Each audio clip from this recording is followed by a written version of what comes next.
Have you ever shared and opened your heart and emotions to someone that you don't 100% fully trust, and it made you feel some type of way? It's like this gut feeling that you can't quite explain, like you've shared an intimate part of yourself. And then you start thinking to yourself over and over again, why did I share this, or have I just said too much? There's actually a term for this in psychology, and it's called the vulnerability hangover. And it's not necessarily anything to do with us being anxious or anything. It's just that we'd much rather not have people have an opinion about us at all, and treat us differently because of it. I know for myself, when I was younger, I would almost feel morally obligated to tell people everything about me. Otherwise, I felt like I was hiding something from them. It probably also had to do with the fact that I had low self-esteem at the time, and I was looking to gain some level of trust and respect from other people around me, when in reality, I just should have given it to myself. I think it comes from insecurity, where I didn't want to come across to other people as if my life was boring.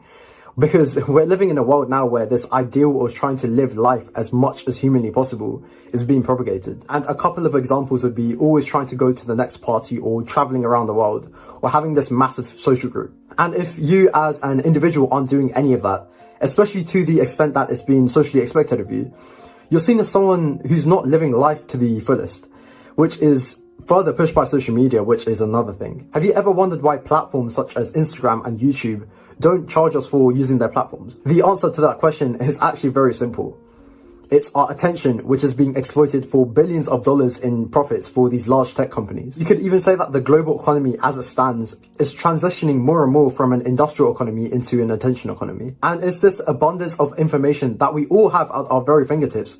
It's almost creating a poverty of attention. So for instance, when you scroll through your phone, you're bombarded with so much information that just the way how your brain works, it's humanly impossible for you to actually pay attention to every bit of information that's in front of you. And from clothing brands to political parties, everyone wants your attention. And it's not necessarily because they actually care about you, but rather you're another consumer to the product or service that they're trying to shove down your throat. I mean, you could even say that in essence, I'm stealing your attention from this video. But hopefully this video is actually a net positive. I mean, it's just interesting to me to think how much our social behaviors and our relationship with other people have changed, especially within the past 10 years when social media was introduced. I mean, even those people on social media that we follow, that we think we're very close with, because they're constantly liking our pictures and hyping us up, is all an illusion. Because here's the real question. What if you were in an emergency situation where, due to circumstances outside of your control, you were struggling financially and you tried to reach out for help? And it doesn't even necessarily have to be financial help, but more emotional. Who's got your back? No, I'm being serious. Who's actually got your back?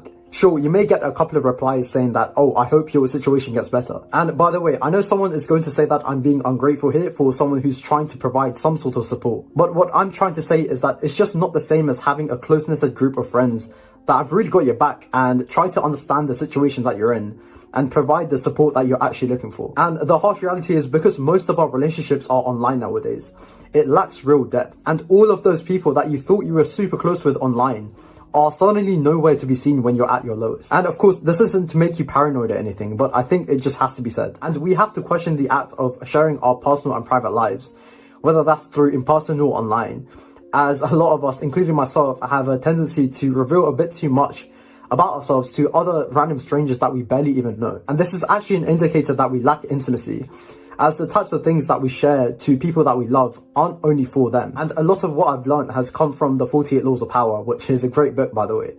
And more specifically, I'm talking about Laws 3, which is concealing your intentions, and Law 4, always say less than necessary. And after reading these concepts behind these laws in more detail, I've realized that it's in my best interest to not say too much too soon and tailor my words in a way where I'm still being genuine. It's a bit of a social skill, because when you become unpredictable, you become harder to read. And this way, less people are less likely to manipulate you, as in a sense, you're guarding your free will and identity. And remember, once your words are out, you can't take them back. We can almost describe our tongue as being the mirror of the heart. And if what is coming out of our mouth without second thought is foul and vile, it's only an indicator that there's so much more internal work which needs to be done. And a lot of the times, our subconscious is being conditioned by the environment. So by living a life which is more private, we can almost identify and control what we're being influenced by, if that makes any sense. And it's also during these times when we're in solitude that we know for a fact that we can act and think as freely as we wish. It's the reason why being under constant surveillance or feeling like we're being watched all the time creates almost this psychological prison in our own minds. And let me give you an example to make this concept a lot easier to understand. So imagine tomorrow you were driving on an empty road where there was no pedestrians, no cars, no nothing, and you're approaching a red light. And hopefully you're doing the sensible thing and you stop at the red light. And the thing is, we could argue that we can just ignore the red light and continue going because there's no one around, right?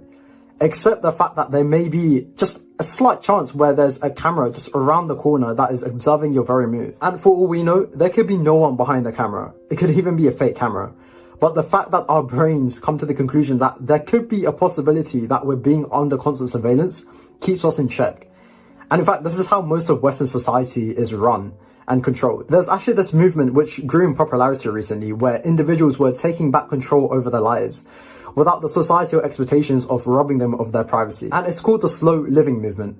And the best way I can describe it is that it's the idealization of living a simple life. You may even see this on Instagram from time to time, where people are enjoying the little things in life and living life in the present moment. They almost romanticize and soak in different parts of culture that locals experience on a day-to-day basis. And it's not something that a lot of us that are traveling for a holiday destination for a week or two may experience. You could even describe the slow living movement as something which counteracts the hustle culture movement, which is very prevalent in modern society, where one's value is heavily tied to one's productivity. And it's a chance for individuals to unlearn everything that's been taught about the need for constant growth and competition. And this is especially true if you're someone that lives in the city, as it's so easy to distract and numb yourself with the distractions around you, whether that's watching a TV show or not. And of course, it's fine every once in a while, but if you're addicted to the internet, like the majority of us are, there could be a chance that you're spending more time online than in real life. And this can start to make you feel disconnected from both yourself and with the other people around you. I mean, the way I've just described it, slow living sounds like a bit of a dream, right? Well, there is this one issue I do have with the movement, especially the way it was portrayed online.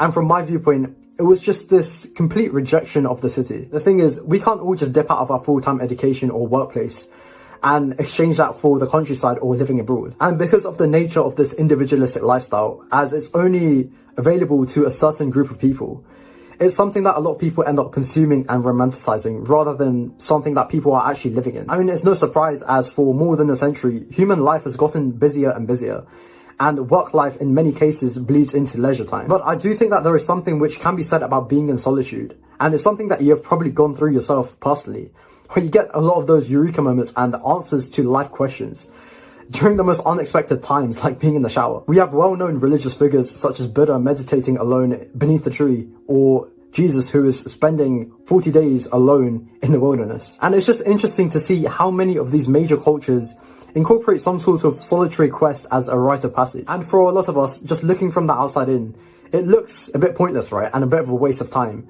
just thinking and mentally intellectualizing everything at a complex level. And there's actually a phrase for this, which is called the power of the wandering mind, which is when an individual in solitude enters this almost daydreaming flow state, where they can create connections in which they probably would have not done otherwise in other environments. And this is something that you as an individual should not be sleeping on. And feel free to check out the videos that are popping up on screen, and I appreciate you watching.